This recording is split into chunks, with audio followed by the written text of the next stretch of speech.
goes to show you right here in our community, we have our own American heroes of black history. Here's another, Johnny Russaw is going to portray Jonesborough's own Alfred Greenlee. Segregation. You know, I didn't know what the word meant till I got up in age, and because we all played together. When we lived down on the avenue, 8 in the morning, my mother's feeding 2-3 guys, white and black, from the train. Weren't allowed to call them hobos, even though everybody else did. She fed them time and time again. She said God would want her to. A little bit later on, my mama had cancer. The women took care of her just like she took care of others. They set up like they were a hospital and carried around the clock. They cooked and sewed and cleaned. In the afternoon, us kids would get home and they'd let us say hi. And then they'd tell us, now go on over to the Dixon's house, or whoever was going to be our parents that day. You know, it didn't matter if it was black or white. We spent the night with them and they spent the night with us. Now, Christmas time, we'd meet at each other's houses and all sit at the same table. We had the neighborhood hog killing. Now, it began on Thanksgiving, and we put all the meat there. Was in one hanger. We didn't worry about getting yours, and I'm going to get mine, or whatever it was. It's just, I'd get Greenlee meat. And that was just the way it was. Lots of things were just that way. Now, segregation wasn't anything I thought about. It's something I had to learn, and I learned it at school. All us kids played together, but when it come time to go to school, they went one way, and we went the other. We cried when we found out we weren't going to school together. Mama, how come we can't go to school together? How come?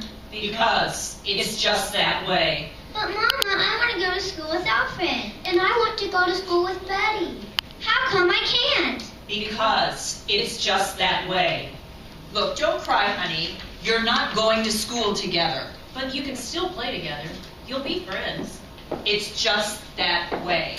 Now, I remember when my mama told me that. And the look in her eyes, all those years, all that time, I never seen her look like that. Like there was nothing she could do. Not even when she was going through cancer. With cancer, she had it in her, she was going to fight it. And she fought it right up until she died. But when I asked her about going to school, there wasn't any fight. It was all open and shut. And like a lot of people in my generation, it stayed open shut. And we stayed that way because it was just that way. Then my son got ready for school. He looks at me and says, Daddy, why can't I go to school over there? And I remember what my mama told me. You know, she told the line. She gave the answer other people were going to give. But I wasn't going to do that. I wasn't going to toe the line. And if my son was going to have to go to a school he didn't want to, I wasn't going to tell him. I was going to make the people who make the rules tell him. So I say to him, I don't know. Why don't we find out? I put his clean jeans on and we walked up the hill together. I love the principal. You know, we were friends. I said, my son decided he wants to go to school here. The principal says, he does?